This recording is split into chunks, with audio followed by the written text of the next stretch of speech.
বঠিয়ামাৰীত zigzag technology পদ্ধতিৰ দ্বাৰা ইটা ভাটাৰ শুভ উদ্বোধন স্বাৱলম্বিতাৰ দিশে এখোজ কামৰূপ জিলাৰ চমৰীয়া সমষ্টিৰ অন্তৰ্গত বঠিয়ামাৰীত একমাত্ৰ জিগজাগ ইটা ভাটাৰ আজি শুভ উদ্বোধন কৰা হয়। উক্ত অনুষ্ঠানত বৃহত্তৰ বঠিয়ামাৰী অঞ্চলৰ পৰা কেইবা শতাধিক লোকে উপস্থিত থাকি জিগজাগ টেকনলজি পদ্ধতিৰে ইটা ভাটাৰ কাৰুকাৰ্যৰ সন্তুষ্টি প্ৰদান কৰে। স্বাৱলম্বিতাৰ দিশে এখোজ দিবলৈ বঠিয়ামাৰী গাঁৱৰ 6 গৰাকী যুৱকে আৰম্ভ কৰা ইটা ভাটা আজি সন্ধিয়া সহস্ৰাধিক ৰাইজৰ উপস্থিতিত ভাটাত জুই দিয়া হয়। প্ৰদূষণ নোহোৱা ইটা ভাটাৰ ৰাইজে সঠিক মূল্যত ইটা পাব বুলি আজি জিগজাগ ইটা ভাটাৰ স্বত্বাধিকাৰীয়ে সংবাদ মাধ্যমৰ আগত জানিবলৈ দিয়ে। গৰৈমাৰীৰ পৰা আব্দুল মতিনৰ ৰিপৰ্ট, টাইমছ অসম 24। প্ৰথমে মই সাংবাদিক বন্ধুসকলক মই ধন্যবাদ জনাইছোঁ।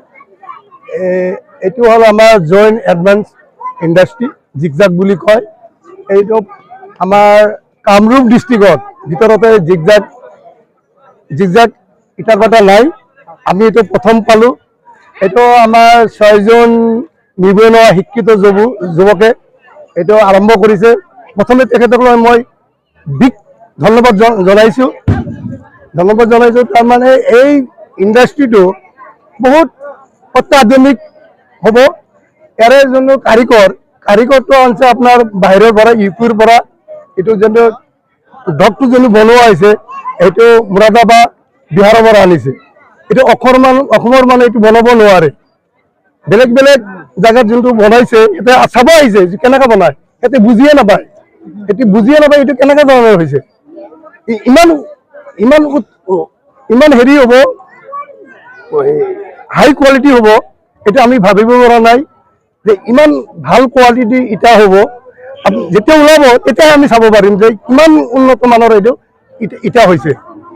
সেইকাৰণে আমি সদায় ৰাইজলৈ কৈছোঁ যে আপোনালোকে যদি ইটা ওলায় ইয়াৰ জইণ্ট এডভান্স ইণ্ডাষ্ট্ৰীৰ পৰা যোগাযোগ কৰিবলৈ আমি অনুरोध जनाइए। हमें मौका दिए बोलने के लिए हमें।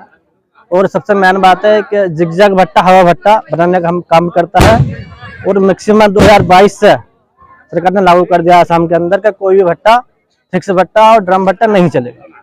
तो इसीलिए हमने जिगजैग भट्टा बनाया है और सबसे बड़ा हाइट में चिमनी बनाया। 152 फीट का हाइट है, 152 फीट का चिमनी का हाइट है और जिसमें नंबर 1 क्वालिटी, सब पूरा बाल फिनिशिंग, कोई पोल्यूशन नहीं, कोई गंद नहीं, पोल्यूशन नहीं होगा। जी जी, ये हमारे गारंटी है। सरकार अभी भी आके चेक कर सकता है अपना।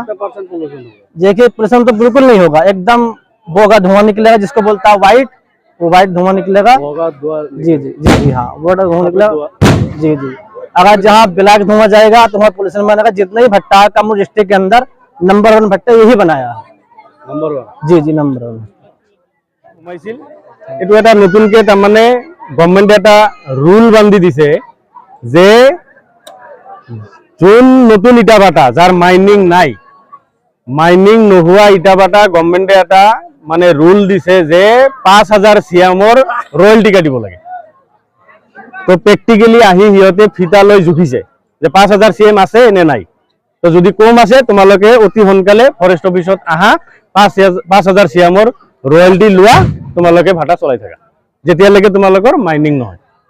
আপোনালোকৰ ভাটাটো জিগজাগ টেকনলজি। হয়, জিগজাগ টেকনলজি। এইটো তাৰমানে ইয়াৰ পৰা কি মানে ডিফাৰেন্স হ'ব বেলেগ ভাটাৰ পৰা? বেলেগটো হ'ল জিগজাগ মানে এইটো নতুনকে 2022 চনত ভাৰত চৰকাৰে লঞ্চ কৰিছে। ডিফাৰেন্সটো এইটো হ'ল এইটো ফিল্টাৰ প্ৰভিজন আছে, নৰ্মেলত ফিল্টাৰ প্ৰভিজনটো নাই। কি ৰাইজৰ কিবা ক্ষতিৰ পৰিমাণ যিটো পলিউশ্যন বুলি কয় সেইটো আপোনাৰ ইয়াতে কম হ'ব নে? সেইটো নিশ্চয় কম হ'ব কাৰণেই গভৰ্ণমেণ্টে এইটো চিষ্টেম লঞ্চ কৰিছে। তাৰমানে তো আপোনালোকে নিশ্চয় গমেই পাইছে অলৰেডি আহি যে অঞ্চলত আপোনালোকে ঘূৰি ফুৰে, গ্ৰাউণ্ড লেভেলত আপোনালোকে থাকে, চব বস্তু দেখে। বেলেগতকৈ আমাৰ অলপ ডিফাৰেন্স হৈছে নে নাই? নিশ্চয় ডিফাৰেন্স হৈছে। তো এইটো টেকনলজিৰ এইটোৱে ফৰ্মুলা। ক্ষেত্ৰত আমাৰ একো প্ৰভাৱ নপৰে। আমাৰ কথা হ'ল কি, আমি যিখিনি কাম কৰিছোঁ মানে ৰুল ৰেগুলেশ্যনৰ ভিতৰত কৰিছোঁ। আমাৰ নথি পত্ৰ সব মানে কি অ'কে আছে, তাৰপিছতহে আমাক ৰাইজে অপেন কৰিব দিছে। এই আমাৰ কিছুমান ডিএফৰ পৰা আৰম্ভ